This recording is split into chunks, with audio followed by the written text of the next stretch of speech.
여러분들이 한 강의를 들려드릴 겁니다. 당신의 인생 속 목표, 당신의 인생 속 표적을 찾아라. 그리고 기억하라는 제하에 우리 건강한님의 강의가 있겠습니다. 박수로 맞아주시겠습니다.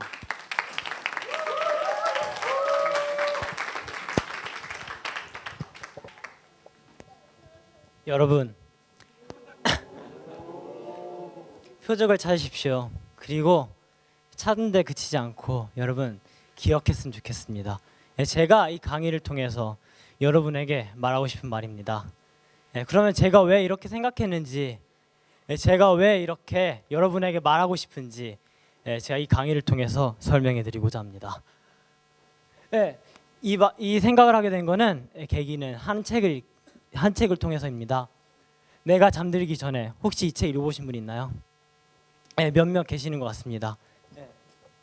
이 책 줄거리 일부분을 약간 설명해 주자면요, 크리스틴이란 여자와 또 벤이란 남자와 또 크리스틴의 진짜 남편이 있습니다. 근데 크리스틴이 어느 날 기억상실증에 걸리게 됩니다. 그 증상은 어떤 증상이냐면요, 자신이 하루 사는 데는 지장이 없어요. 근데 그 하루를 살고 나서 자고 일어났을 때 그 어제의 기억이 다 사라지는 겁니다. 그래가지고 크리스틴은 불행하게도 자신이 병에 걸리기 전 기억들은 있지만 병 걸리고 난 후의 기억은 하나도 없습니다. 그저 하루만 있을 뿐입니다. 그러한 크리스틴을 벤이 사랑합니다. 근데 그 잘못된 사랑이 소유욕으로 변해왔고, 그다음 크리스틴을 소유하기 위해서 그녀를 납치합니다. 그래서 그녀와 함께 20여 년을 같이 삽니다. 진짜 남편과 분리된 채로요. 크리스틴의 하루는 단순합니다. 자신이 20대라고 아직도 생각하고 아침에 눈을 뜹니다. 그리고 거울에 봤을 때 40대인 자신의 모습을 보고 깜짝 놀라고 혼란스러워합니다. 그때 벤이 그를 위로해주고, 그리고 자신이 진짜 남편이라고, 그리고 자신이 꾸며낸 상황들을 설명해주면서 자신이 짜놓은 시나리오대로 그 크리스틴을 돌리기 시작합니다. 그렇게 20년 동안 크리스틴을 돌립니다. 이걸 보면서 제가 이러한 생각을 했습니다. 우리도 이런 모습이 있지 않나, 우리도 속고 있는 모습이 있지 않나 라는 생각을 했습니다. 그래서 간단하게 이게 있는 것 같습니다. 우리는 항상 그렇습니다. 죄를 짓고요, 예배를 드리고 회개합니다. 그럼 다시 이 사이클을 계속 반복해서 돕니다. 여러분도 이런 경험 있을 것입니다. 회개 드리는데 어차피 다시 죄 지을 거 왜 회개 드려, 이런 마음도 들 것 같고요.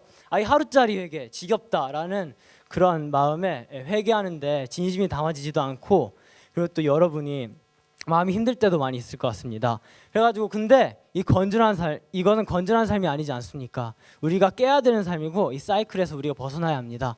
우리가 어떻게 해야 될까? 우리가 여기서 벗어나기 위해서 어떻게 해야 될까 고민해본 결과 저는 기억해야 한다는 생각이 들었습니다. 크리스틴이 벤에서 벗어나기 위해선 기억을 해야 했습니다. 그녀의 이전 삶을 기억해야 했었고, 또 그녀가 벤과 같이 산 그 인생을 기억해야 했습니다. 그와 같이 우리도 기억을 해야 한다 생각했습니다. 성경 구절에 기억에 관한 말씀이 몇 가지 있는데요, 신명기와 여호수아 말씀을 뽑았습니다. 신명기 말씀, 이 내용은 광야 생활 40년이 끝나고 이제 가나안 땅으로 들어가기 전 모세의 마지막 설교의 마지막 부분입니다. 하나님께서 모세에게 노래를 가르쳐 주라고 명하십니다. 그 노래 내용은 이러합니다. 하나님이 이러하신 분이시다. 근데 너희가 이렇게 떠나고 너희가 망할 것이다. 가나안 땅에서 너희가 망할 것이다 라고 말합니다. 가나안 땅에 들어가는데 망하리라고 먼저 선포하십니다. 하나님께서는 기억하게 원하셨어요. 하나님을 떠나면 어떻게 되는지, 하나님을 떠나면 어떠한 결과가 찾아오는지 이스라엘 백성들이 알기 원하셨습니다. 또 여호수아 말씀입니다. 여호수아가 이제 가나안 땅으로 이제 정복하러 들어갈 때 요단강을 건넜습니다. 그때 요단강이 마치 홍해가 갈라지듯이 마른 땅을 건너는 사건이 있었습니다. 건너고 나서 하나님께서 여호수아를 통해 명령하십니다. 12돌을 가지고 돌탑을 쌓으라고.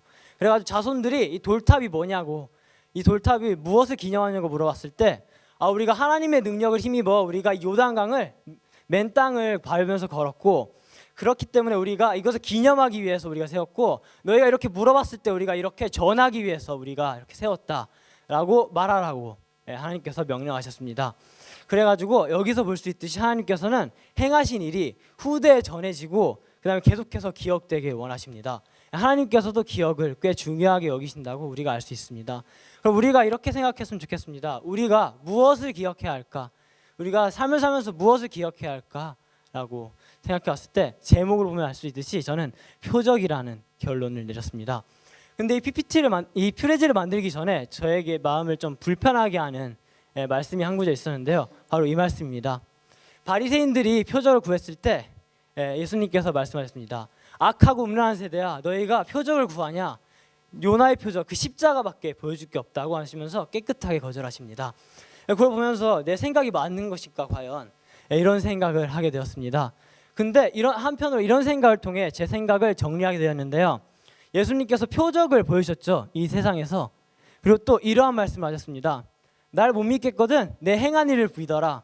그러면 내가 하나님 안에 있다는 것을 너희가 믿게 될 것이다 라고 하나님께서 말씀하십니다. 그걸 봐서는 우리가 표적이 결코 부정적이라고 볼 수 없습니다. 표적은 긍정적인 것이고 예수님께서 사용하셨습니다. 자신을 드러내기 위해서, 그리고 하나님을 드러내기 위해서 예수님께서 사용하셨습니다. 그래서 여러분에게 하고 싶은 말씀은 이것입니다. 이렇게 되지 말자는 것입니다. 한 스토리인데요. 예수님께서 소경에 눈을 뜨게 하셨습니다. 그러자 바리새인들이 소경한테 가서 물어봤어요. 누가 어떻게 눈을 떴냐 하니까 소경이 이렇게 말했습니다. 예수님이 치유해 주셨습니다. 이렇게 말하자 바리새인들이 웅성거렸습니다. 왜냐하면 그때가 안식일이었기 때문입니다. 바리새인들 생각에 그 안식일에 율법에도 나와 있죠. 안식일에 일을 하면은 죄라고 여겼습니다. 그래서 어떻게 죄인이 이런 기적을 행할 수 있느냐라고 말하면서 서로 막 이런저런 논쟁을 하다가 다시 소경한테 물어봅니다. 어떻게 눈 떴니? 참 어이없죠. 이미 대답을 했는데. 소경이 참 어이없어하는 그것이 본문에 또 나옵니다. 그리고 또 물어봅니다. 혹시 예수님의 제자가 되려 하십니까? 그러니까 바리새인들이 발끈합니다. 내가 모세의 제자인데 왜 예수님의 제자가 되려느냐 이렇게 묻냐고 말입니다. 여기서 보면 알 수 있듯이 바리새인들은 표적을 구했습니다. 그러나 정작 자기들에게 표적이 왔을 때 그들은 마음속에 새기지 않았습니다. 그 표적을 믿지 않고 애써 부인하고 그 다음에 자신의 기준에 예수님을 맞추려 하였습니다. 여러분 표적을 구하지 않고 찾고 기억했으면 좋겠습니다. 여러분 인생 속에 있는 표적을 찾고 기억했으면 좋겠습니다. 저에게도 표적이 있습니다.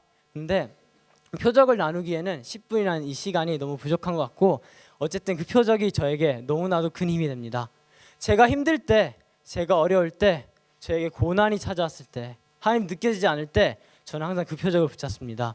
그래서 하나님께서 그때 나와 함께 하셨어. 하나님께서 그때 내 안에서 역사하셨어.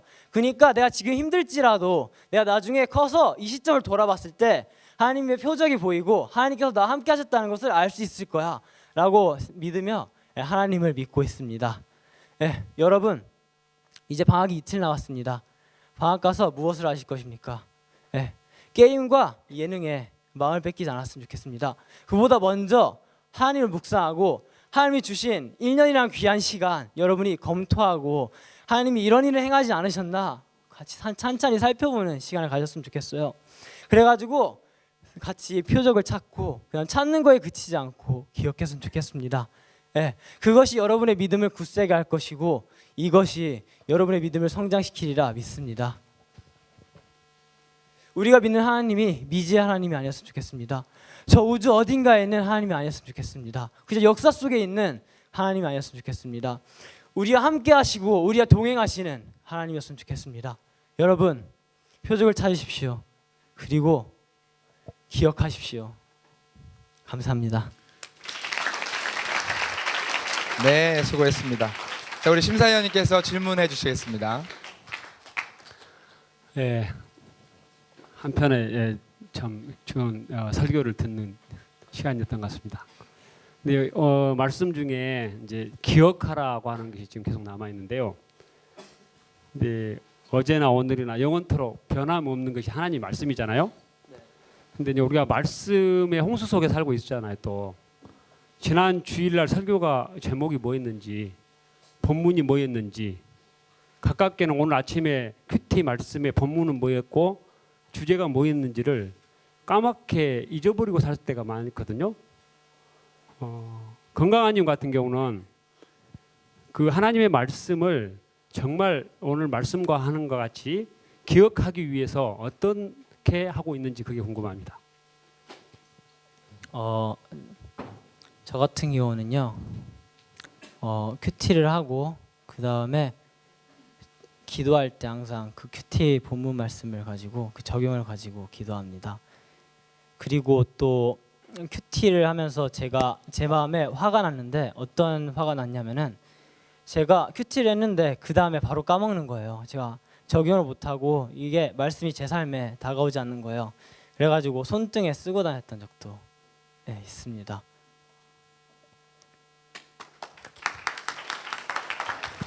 네, 감사합니다.